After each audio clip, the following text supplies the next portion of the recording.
The views and opinions of this broadcast do not reflect the views and opinions of Armed Media, UNU Productions and its affiliates. Enjoy the show.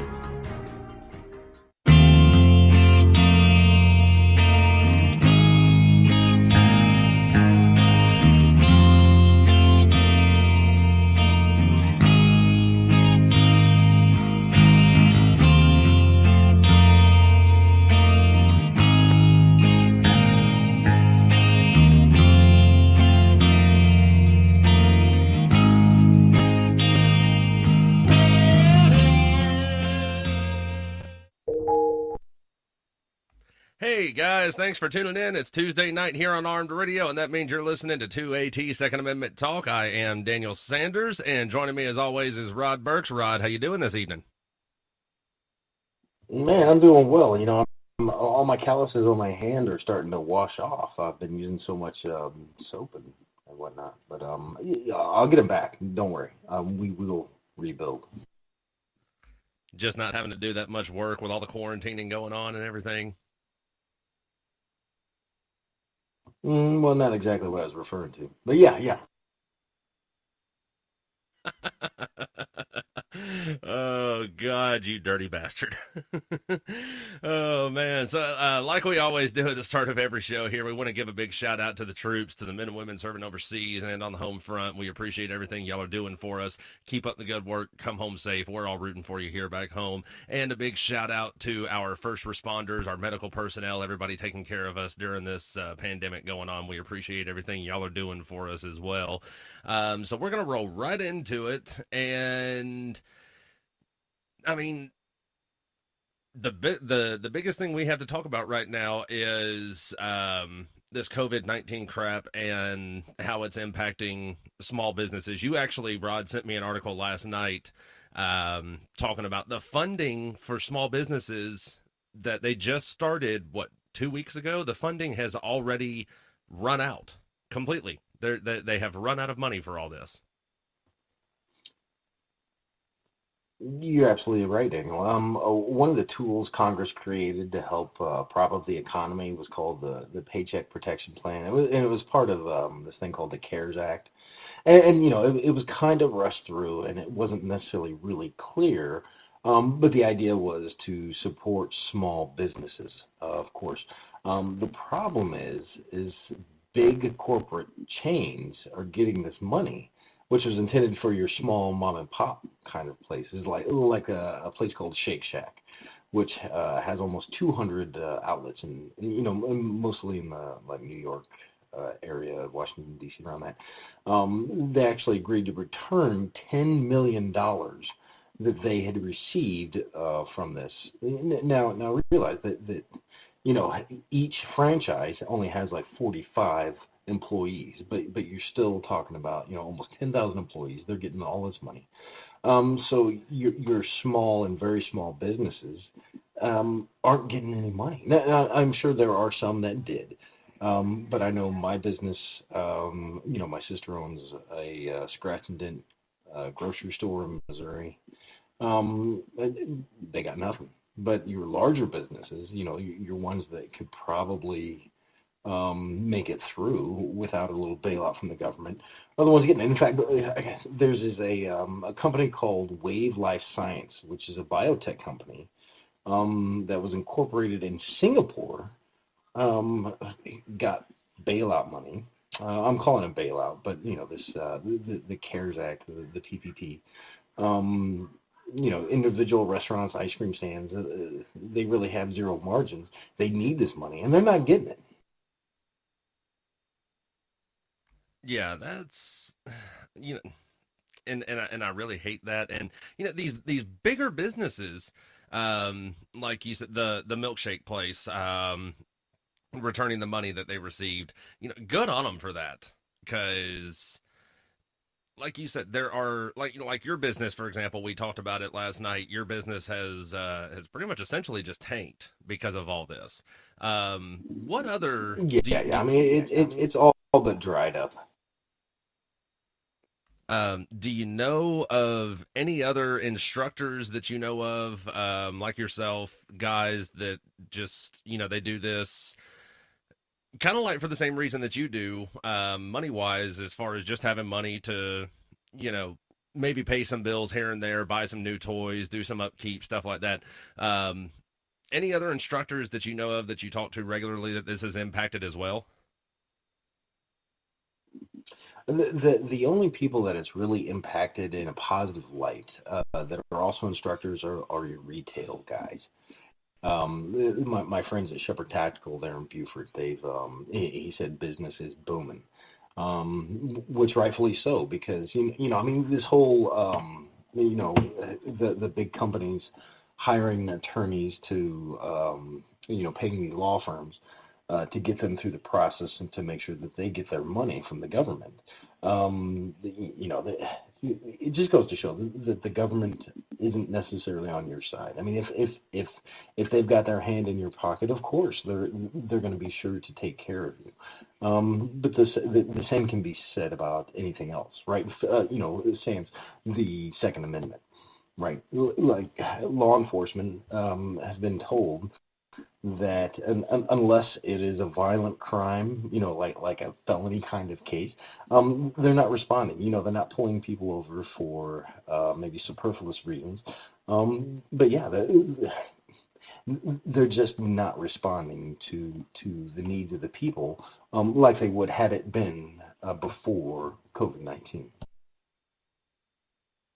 And that, I can't help but wonder, what that obviously comes down to whoever is in charge making the call.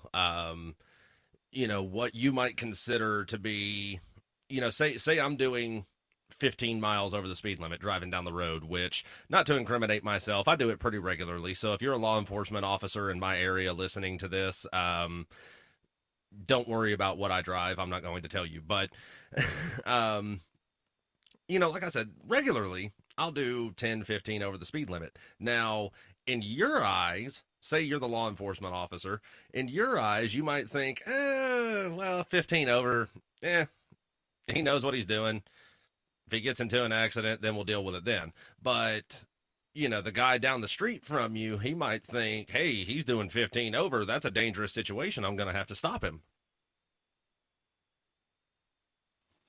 Right. I guess it's all situational based because as the law enforcement officer, you're putting yourself on the line every single day, just like, our veterans, our medical service workers, fill in the blank. This COVID thing has really impacted everybody's life, one way or another, from, children not going to school and having to homeschool to, hey, maybe, you're essential, and you notice there's not as much traffic getting to work in the morning. And I'm not saying that it's necessarily all bad, but yeah, I think it definitely changes the way, we need to think because the government is not necessarily the end all be all. They want you to believe they have total authority to take care of and protect you.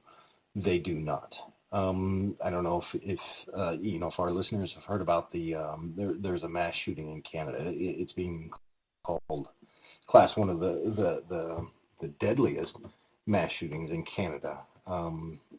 And I believe the death toll is up to 22. And basically the gist of it is that this gentleman, I guess, he makes dentures or something like that. I can't remember.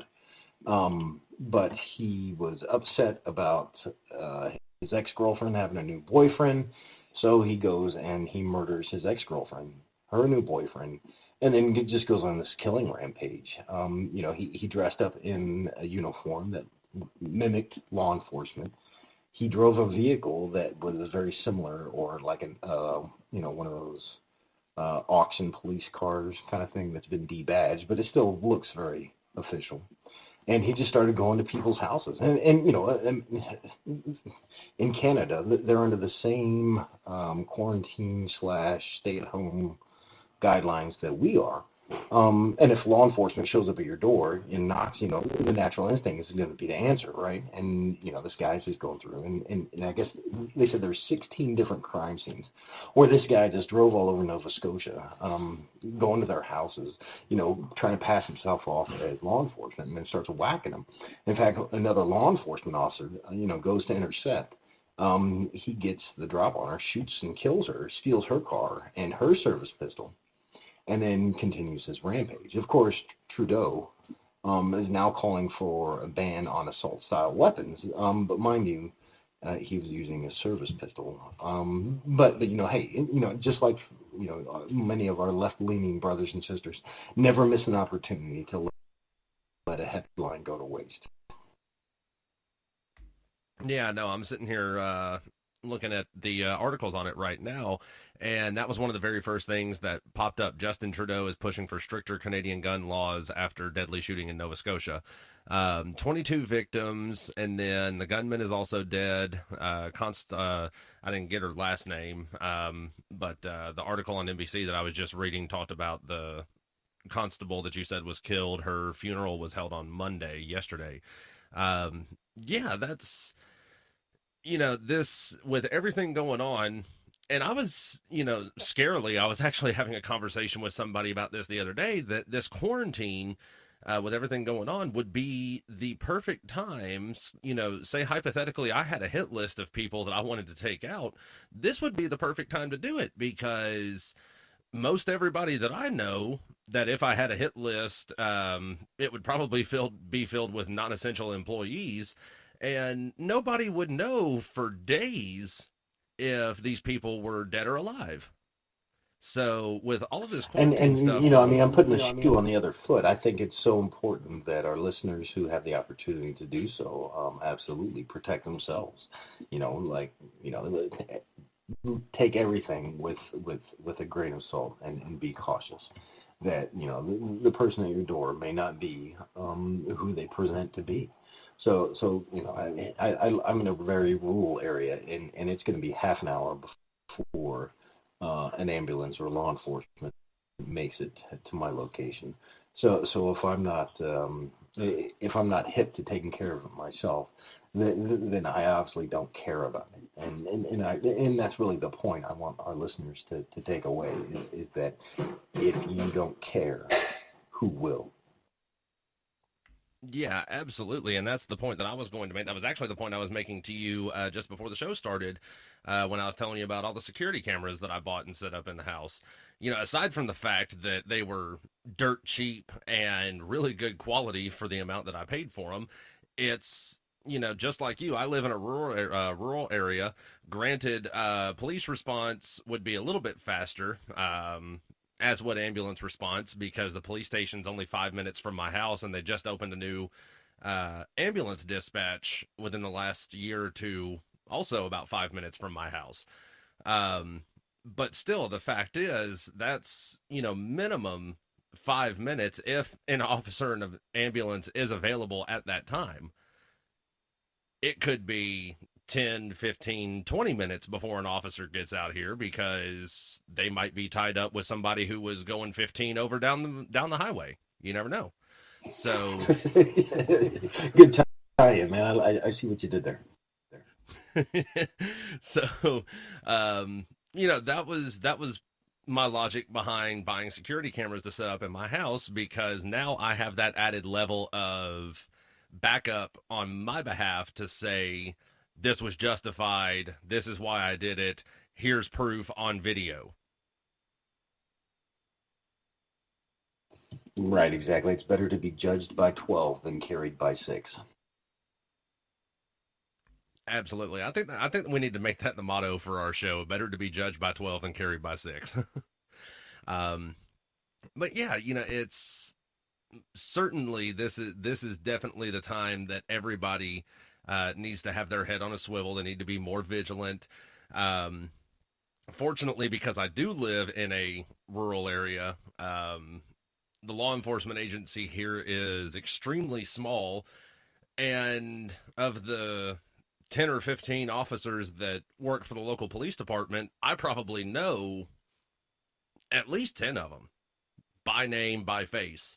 So Are odds y'all on a are, first name basis, or is this from what we would call police engagements? I can neither confirm nor deny. No, no, I tend to do a lot to I tend to do a lot to try to interact with local law enforcement to help out where I can and everything. Between uh, doing shooting engagements, training, things like that. Plus, some of them are guys that I went to school with, so on and so forth. So yeah, a lot of them I know personally on a personal first name basis, and odds are they'll be one of the ones if something happens that responds to the calls. So if somebody comes knocking on the door and I don't know who they are, then yeah, we've got something to be concerned about. But if it's somebody that I've known since I was 13 years old, yeah, you're cool. Come on in. I'll get you a beer. We're good.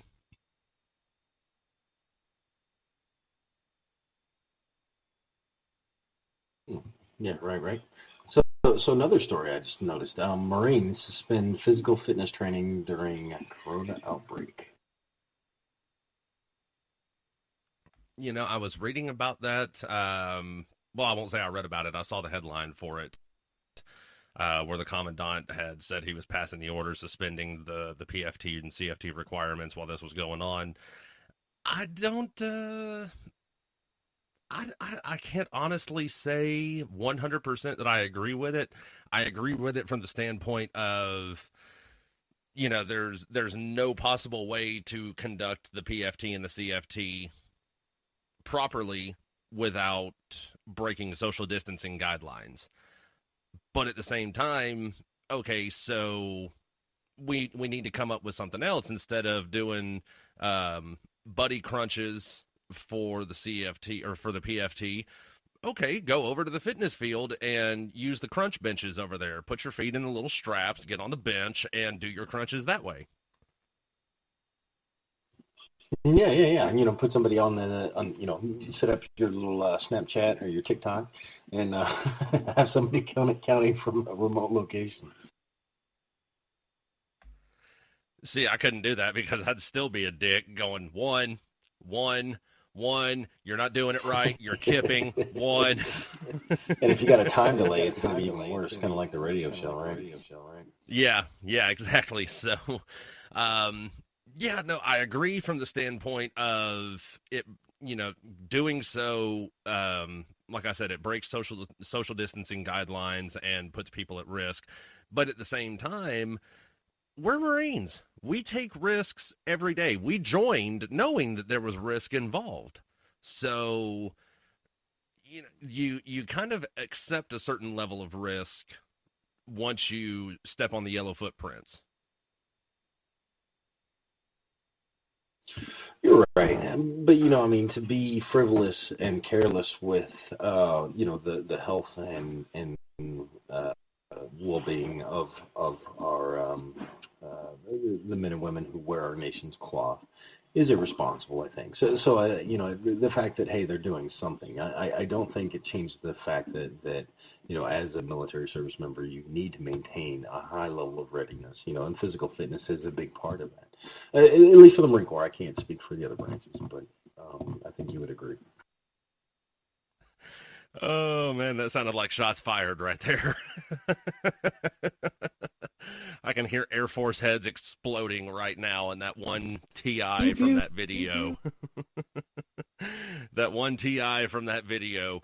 We are actually more physically fit than most Marines. Yeah, no, not a single airman in that video did a proper push-up. Try again.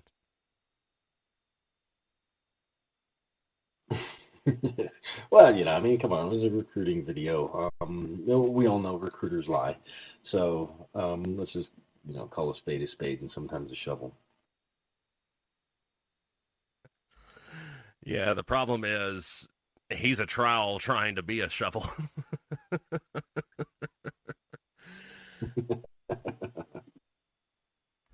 Oh man, but yeah, no, like I said, I agree from the standpoint of, like I said, it would break social distancing guidelines. But the commandant even said, as you pointed out, we still have to maintain physical fitness, physical readiness, and so on and so forth. But, my question is, okay, you suspend the PFT and CFT guidelines. Well, a lot of times guys are looking forward to running the PFT and CFT because they're close to, promotion and they need those points. So what's going to happen when Lance Corporal Schmuckatelli can't run the PFT and he can't get the points for it, and now he's stuck waiting for promotion because he didn't get the points off of the PFT? I'm sure there's some really smart guys that work in the Beltway, like the Pentagon or wherever, that are saying, hey, take their score from their last PFT, CFT, and just carry it forward. I think that would be the common sense thing to do. Yeah, but you know as well as I do that, especially in the Marine Corps, common sense is an uncommon virtue. Indeed, indeed. I've been trying my hand at homeschooling lately, and I hope I don't end up getting a report card because, uh, uh, Well, you see, and the thing is, I've seen a lot of stuff online. I'm actually kind of glad that kids are being homeschooled now as much as they are, because, like somebody pointed out, you go to the math shit that they were doing, the Common Core math, where you take like 32 times 20 and then you draw like the grid, and then you break it down. So you've got 30 and then 2 and then 20 and then 0 and all of this other shit. And the Common Core method takes like 5 minutes to figure out how to do that problem. Whereas the method that you and I learned, where you write 32 times 20, and then you do 0 times 2, 0 times 3, drop that down, 2 times 2, 2 times 3, drop that down, add it all up, there's your answer. And I've seen a lot of my friends man, posting on I just Facebook hope you're where they're talking about teaching. a lot of crayons, because this is like blowing my mind here. Well, like I said, I've seen a lot of my friends posting on Facebook where they're showing their kids how to do math that way, and their kids are looking at it going, God, this is so much easier. Why are they teaching us this way? The way they're teaching us in school just takes too long. This was faster. This was easier. So I can't help but wonder, what are they doing in school? Like, why are they making things harder, I guess, is my question. Well, that's the government way. If it ain't broke, fix it till it is. And I wanted to ask you, my governor, McMaster, is starting to open up a lot of things, and based on the education that our kids are being required to receive. What are your thoughts on that? On opening things now, while we still haven't culminated with this whole COVID thing? Well, my thing. Okay, so I'm not going to lie. This coronavirus, this COVID-19, the beer bug, whatever you want to call it, it's bad. Plain and simple, it's bad. But I kind of think we as a society overreacted just a hair. And the reason why I say that, if you go back to 2009, the swine flu pandemic, the H1N1, that was bad. It started out here in the U.S., it spread globally. Not as many people died from it as has from the coronavirus. I will concede that. But even still, it was still a pandemic, but businesses weren't shutting down. Entire states weren't shutting down. People weren't being ordered to stay inside their homes unless they were essential employees or going to grab necessary supplies to survive. I think we've just kind of we've just kind of pussified ourselves a little bit.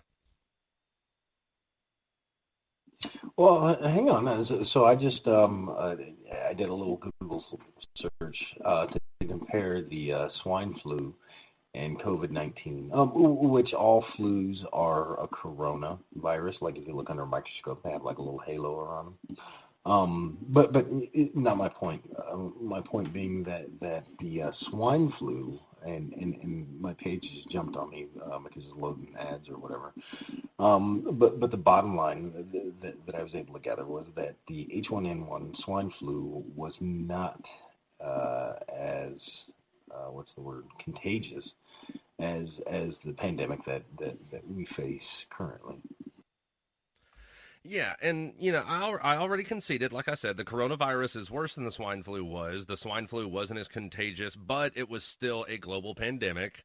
People still died from it unnecessarily. But we just did not respond to it the way that we have responded to this. And I'm not saying that, we should have just thrown caution to the wind and just gone about our normal lives. Definitely, it should have been very carefully monitored under the microscope. But I don't know. I think we've just kind of overdone it just a hair. Yeah, and until you're the one who's sick and dying, right? And really, I guess that's kind of the point I wanted to ask. And would want to know is, McMaster is saying, hey, yeah, we're going to ease these restrictions, so that people can go to TJ Maxx and buy, another red flannel set of sheets. And so how many more people might die as a result of that, or at least be exposed and carry, you know what I mean? Like, is it worth 5 more deaths? So that you can buy some shit you don't need from a store that, sells tons of shit you don't need. Well, I mean, who's to say I don't need it is the thing. Um, and I guess that's kind of my whole point, which I'm kind of being, a jackass about the whole thing as far as that goes, but like, okay, for example, in my studio here at the house that I have set up, I'm looking at getting started into doing some YouTube videos.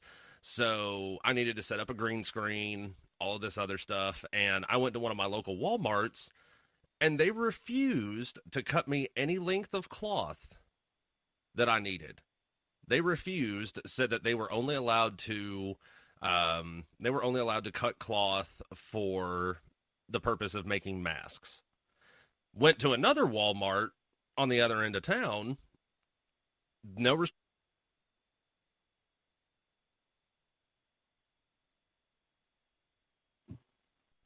Well, my fiance has been cutting my lengths of toilet paper, so I don't know if that makes you feel any better. But I've been rationed.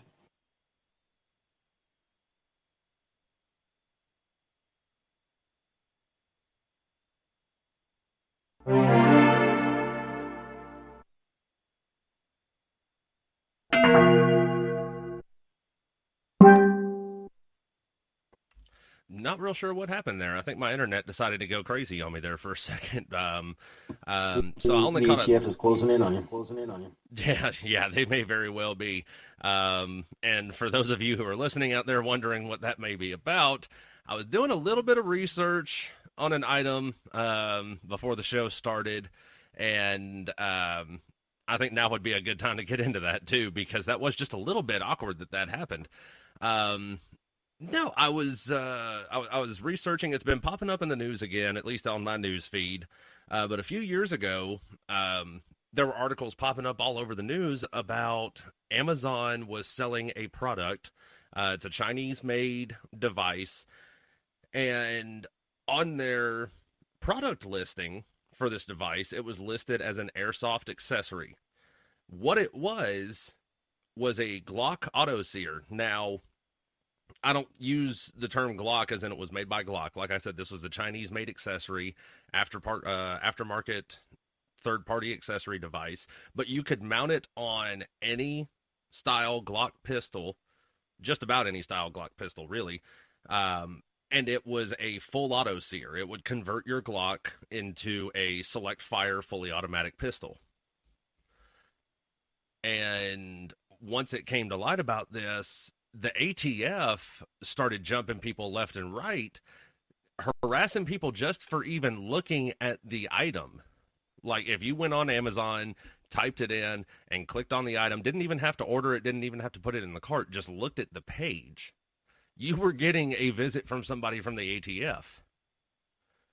People were being arrested left and right. Now this item is popping up again.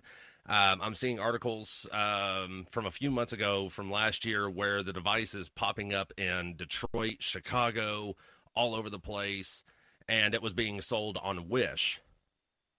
Now, I was doing some research trying to see if there was anywhere out there that had them that you could view them, eBay, anything like that. Haven't found anything, but I'm a little bit concerned now that ATF has my IP address and they're kind of monitoring everything that I'm doing and saying right now. So, Well, if they hadn't already been watching you, then you weren't even trying. well, you were my company commander. You know good and damn well I did everything I could to try and fly under the radar.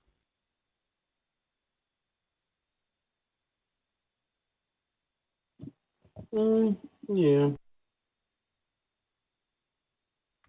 So, but I would highly advise, I'm going to take the opportunity to right now to say, do not look for it.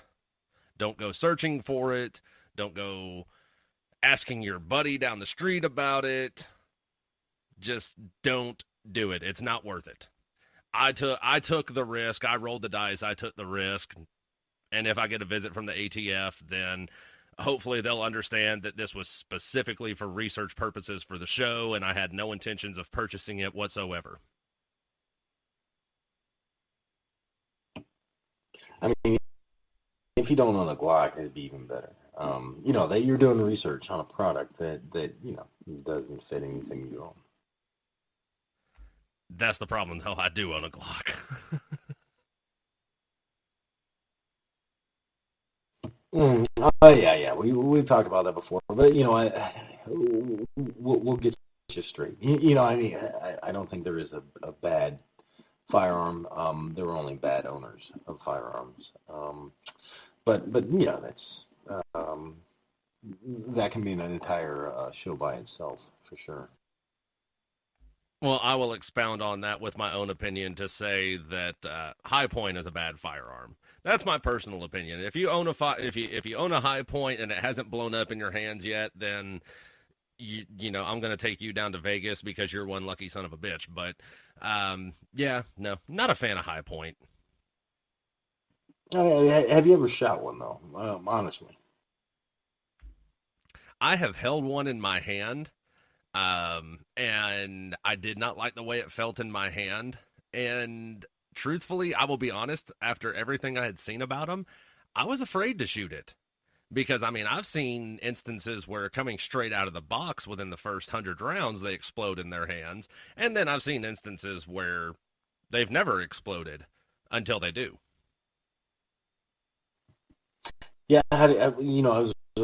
I get these emails from Midway USA, and they have these crossbows on sale, and so I was reading the reviews, and one of the reviews said that there was a pretty reasonably priced crossbow, and I was like, hey, I don't own a crossbow, let me find out more about it, and they said the string on this particular type model and series was only good for about 100 shots, and I was like, man, could you imagine a firearm that was only good for 100 rounds? I can. It's called a High Point. I'm sorry.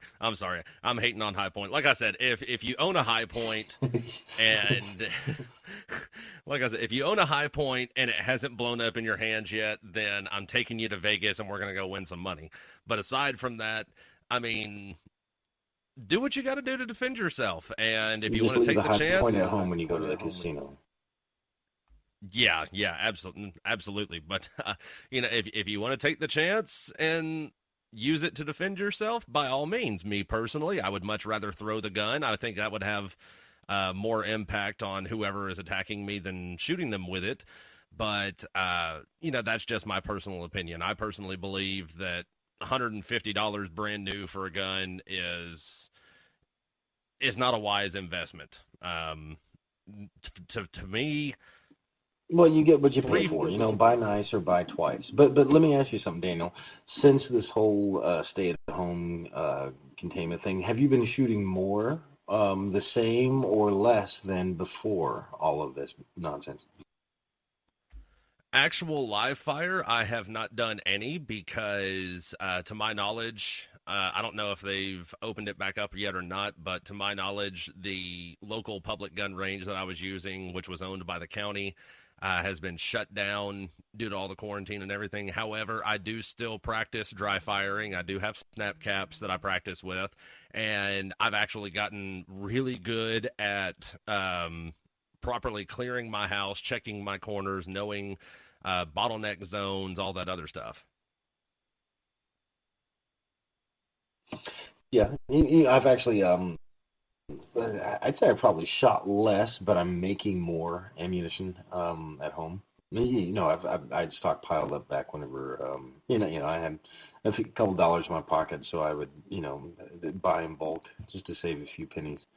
But yeah, I've actually shot less, and I don't know if it's because I'm hoarding my ammunition, or if maybe I don't necessarily want to telegraph that I have.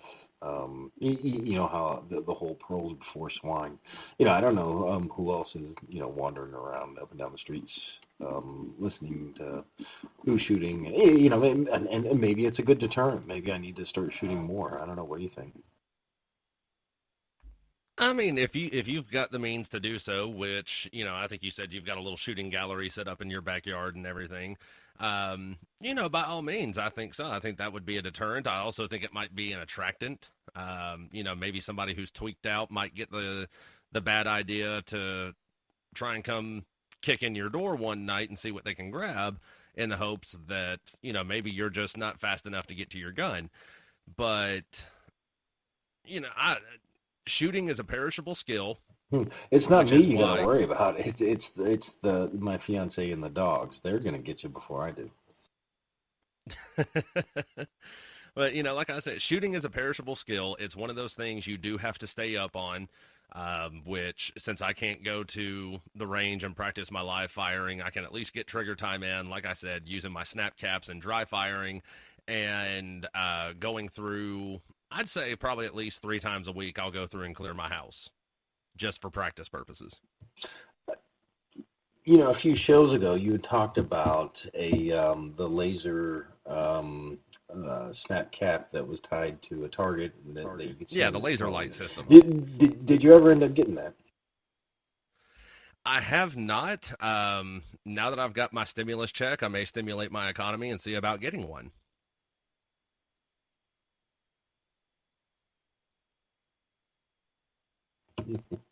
Yes, and they are not cap guns, as one of our listeners, I think, just misunderstood. They are snap caps. They keep your firing pin from just flailing off into nothingness, and offer it some resistance because friction is good. Yeah. Yeah, for those of you listening out there that are unaware what a snap cap is, so basically it is just an inert metal or plastic round, and it has a spring-loaded, what would be the primer at the back side of the casing. It's basically just a spring-loaded disc, so the firing pin rests against it, and then when the hammer falls or the striker releases and the firing pin shoots forward, it basically just shoots forward into that cap, and it provides resistance, so that way you don't end up breaking your firing pin or your striker.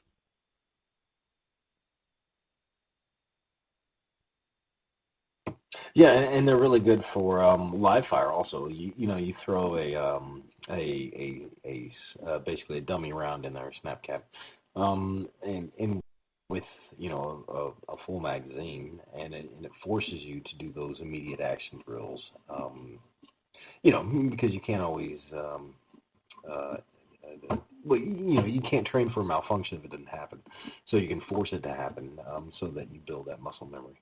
and that you can clear the jam or the misfeed or whatever it is uh, without thinking about it. It's just instinctive. Yeah, absolutely. Um, and I love doing that when I'm working with people. I'll load a full magazine for them and say just a random number. I've got a 15 round magazine at number 6 or 7. I'll load one of the snap caps in there, and then I'll tell them, now just remember everything I've taught you, your immediate action drills, everything as far as failure to fire, failure to feed, anything along those lines, anything that I've taught you. I just want you to point at the target and just start unloading. And then once they hit that snap cap, if they remember the process of tap, rack, bang, slap the magazine, rack the slide, rounds back on target. And it's really funny watching people. I won't say it's funny, but it's interesting watching people the first time I run them through a immediate action drill, and the gun doesn't go off. For one, I can tell they're anticipating the gun going off because the second they pull the trigger on that snap cap, they jump forward almost every single time. And then they'll just kind of hesitate for a second, wondering why the gun didn't go off. Yeah, you'll see a very visible dip in the front sight. Bloop.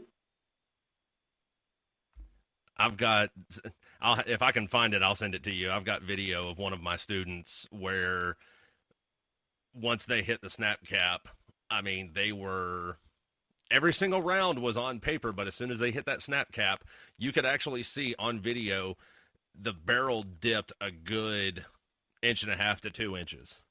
So they would have been going from shooting them in the chest to shooting them in the groin. Speaking of having rounds way off target, did you hear about this Philadelphia licensed gun owner who shot 3 teens aboard a bus? No, I did not. Enlighten us. Yeah. So apparently, this, in the article listed a 24-year-old man. He had a carry conceal permit. And he was sitting in the back of a bus, and a group of teens approached him, and an altercation followed. Now, the responding officers found 3 males with leg wounds outside of the bus after it had come to a halt on the northeast section of the city shortly after 1 a.m. Here are my thoughts on that. One, if those teens had been following social distancing recommendations, they wouldn't have any holes in them right now. And 2, if the unidentified gun owner had spent more time in the range or with snap caps, or maybe a little different grip, that would solve his problem of missing center mass at that distance, because I can't imagine the bus is that long. Well, you figure a city bus, and I'm just going based off of city buses that I've seen, they're on average probably about 20 to 24 feet in length. So max distance, you're looking at 8 yards, which is, that's a pretty standard engagement range, I would think. Everything that I've read, everything that I've seen, within 5 to 7 yards is a standard self-defense engagement range.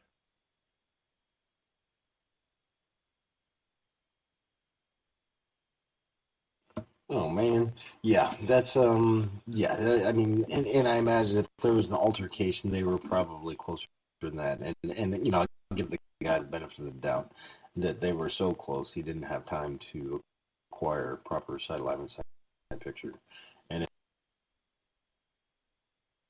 it was just a hey, get the fuck off me, point and click. But I mean, to point and click on all 3 targets, and hit them all 3 in the leg. You can do better, because realize now he is very much so in civil court, not necessarily capital court, going to be paying their medical bills and any of their disability or whatnot for the rest of their life, because they're still alive. And you're looking at this basically from the same point that I would be looking at it the first time I heard about it. We're assuming that the guy was aiming center mass and was just a horrible shot because he doesn't practice enough.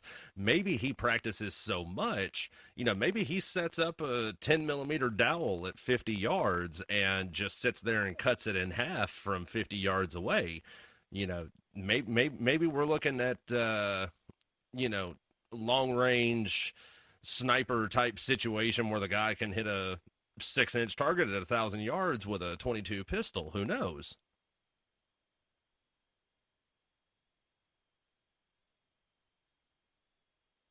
I'm not following you. I mean, like, why would you ever want to use deadly force without the benefit of deadly? Well, that's the thing I'm getting at. Maybe he wasn't trying to use deadly force. Maybe he was just going for immobilization shots. Maybe he figured, hey, if I shoot him in the leg, they're not going to get very far. Which, point proven, they did get caught. I see what you're saying. Yeah, I just think if you're pulling a firearm with the intention of using it, use it to its maximum capacity. Because if you show restraint, right, if you're able to demonstrate that, oh, well, I'm so good and so confident in my abilities, that I was able to, accurately place these shots in a place that would not create instant death. Now you're kind of straying away from that key point of self-defense. You had to feel your life was in danger. And I think I've said this before. In the state of South Carolina, the basically kind of the rule of thumb is that 1, you avoid, 2, you escape, and then 3, as a last resort, you defend. And if you're defending for your life, there is no second place, right? There is no, oh, hey, I think I'll just take him out of the fight. It's a permanent solution, right? To defend yourself, I think. Yeah, I agree. From an instructor standpoint, I agree with you 100%. I never teach anybody to go for wounding shots. I teach everybody that I teach to go for 100% immobilization, aim for the largest target area at what you're shooting at, which is center mass, center of the chest. Don't go for headshots. Don't try to wing them in the shoulder or blow out their kneecap. 100% center mass at all times. That is where you are most likely to hit your target and inflict the most damage to stop whatever is trying to kill you.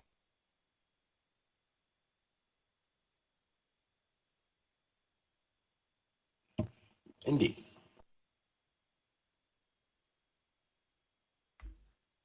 Yeah, that's and again, going back to this corona mess, keep your head on a swivel at all times, because anytime there is any kind of pandemic, any kind of emergency situation, when a few years ago when the tree fell on my house, it was actually my parents' house. My family went to go stay at a hotel in town overnight, and I stayed at the house because I know for a fact, especially in this area where I live, once people see that something like that has happened, a tree falls on a house or whatever, hey, tree's on the house. I bet there's nobody inside. Let's go see what we can take. Well, if anybody had tried to break... Did anybody show up? No, nobody showed up, and I made my presence known, as a matter of fact. Not only did I guard the interior of the house, I actually went outside the house and patrolled around the perimeter of my yard. So anybody who might have been trying to case the place, look at it from a distance or anything like that, they saw me and knew I was armed. And I think that would have been the best deterrent possible to say, hey, don't try and fuck with me.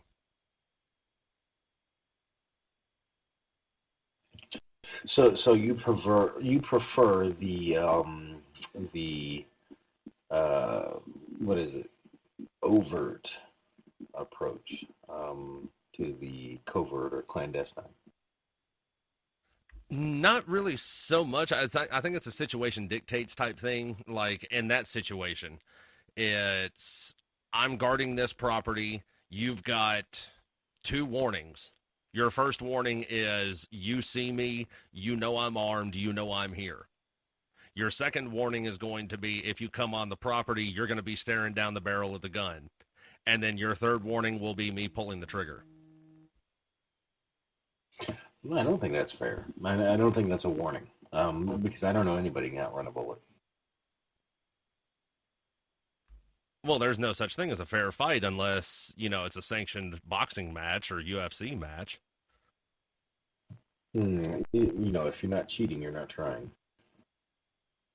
Absolutely. And if I don't see a referee standing there and I don't see a cage around me, then you bet your ass I'm cheating.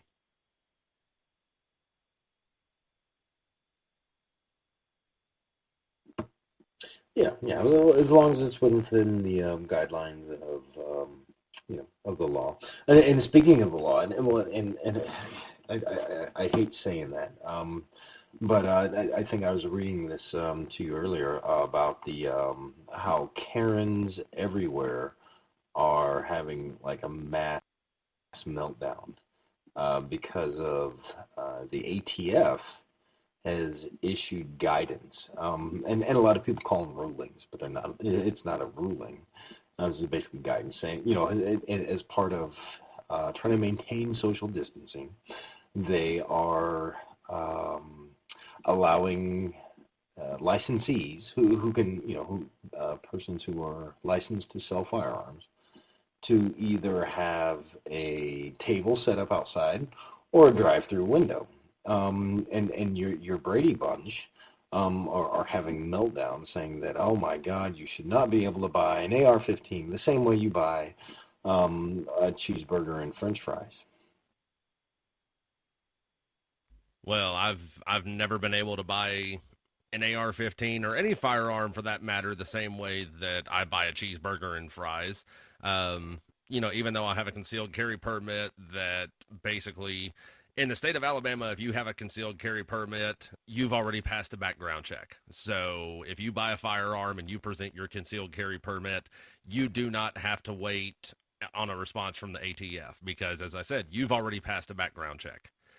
So even with that in mind, I still have yet to find a time where I can go in, find the gun that I want, pay for it, and be out. Plain and simple, I've never gone into a McDonald's and had to fill out paperwork to buy the hamburger. Never gone into Taco Bell and had to fill out paperwork to buy the taco. What? They didn't check your blood sugar before getting a smoothie? Yeah, no, they didn't prick my finger. They didn't ask me for a DNA check. Nothing along those lines. They just gave it to me. I mean, can you believe that? With everything going on in this country, with obesity being as big a problem as it is in this country, especially in my state, Alabama is one of the most obese states in the country, and they just let me go in and buy it. No background check, no blood work, nothing along those lines. Can you believe that? Man, you know what? I do believe it because, in the United States, we are land of the free, and which means that we should be able to swim in an ocean of liberty with small little islands of authority, not the other way around, right? I mean, you absolutely should be able to buy an AR-15 or any gun, firearm, accessory, ammunition, anything you want, at a drive-through. Because this is America. That's fucking why. That's what we need to do. We need to start up a business. They got food trucks all over the place, and we need to start up a gun truck. We drive around, we park on the street corner, we open up for business, and we sell guns out of the truck. Actually, you know what? Now that I think about it, I've seen a lot of stuff where that's actually kind of illegal. But I mean, it's a novel idea, and I like where your head's at. I mean, it really is. It really is. We should look into that. We should definitely look into that. That Maybe instead of a truck, we just get a trailer, right? And then we can like rent, the spots and then park it there for a little while, and it's like a traveling road show. And then we can get that guy. Oh no, we can get Carol Baskins, and she can bring some of her big cats. We can bring some of her big cats in, and like have a little traveling road show where we sell guns and yeah. I don't know. Have you seen the Tiger King yet? I have not. I have been very successful at avoiding watching any of it. It's a train wreck. You can't help but watch once you start, man. Like if you can get past the first and the second episode, you're just gonna be like, wow. There are really people in the world like this, and um, yeah, I got 99 problems, and uh, Big Cat ain't one. Yeah, no, I know there are people in the world that are really like that. I'm from Alabama. Not only am I from Alabama, I'm from Northeast Alabama, up in the mountains, where we're not hillbillies. We prefer the term Appalachian Americans. Um, yeah, so no, I've seen plenty of Oh yeah, people like that. do they make shine? You got a minute? Yep. That's it for the show. We're going to have to start wrapping it up there again. Big shout out to the troops overseas. We appreciate everything y'all are doing for us. Keep up the good work. Come home safe. We're all rooting for you here back home. And a big shout out to all of our first responders, medical personnel. We appreciate everything y'all are doing for us. Don't forget to tune into my show on Monday nights, Two Beards Talking, right here on Armed Radio at 10:30 p.m. Eastern Time. And help me welcome back my old co-host, Matt Lassiter. He's back on the show with me, so we're looking forward to that. Don't forget to follow us on Facebook, 2AT, Second Amendment Talk, and also check out Rod's show, Rod's page, 2A Training. I got nothing else. Rod, you got anything else? No. Peace, love, and bacon grease. I guess I don't know. All right, excellent. We appreciate all of our listeners for tuning in. This has been 2AT, Second Amendment Talk, right here on Armed Radio.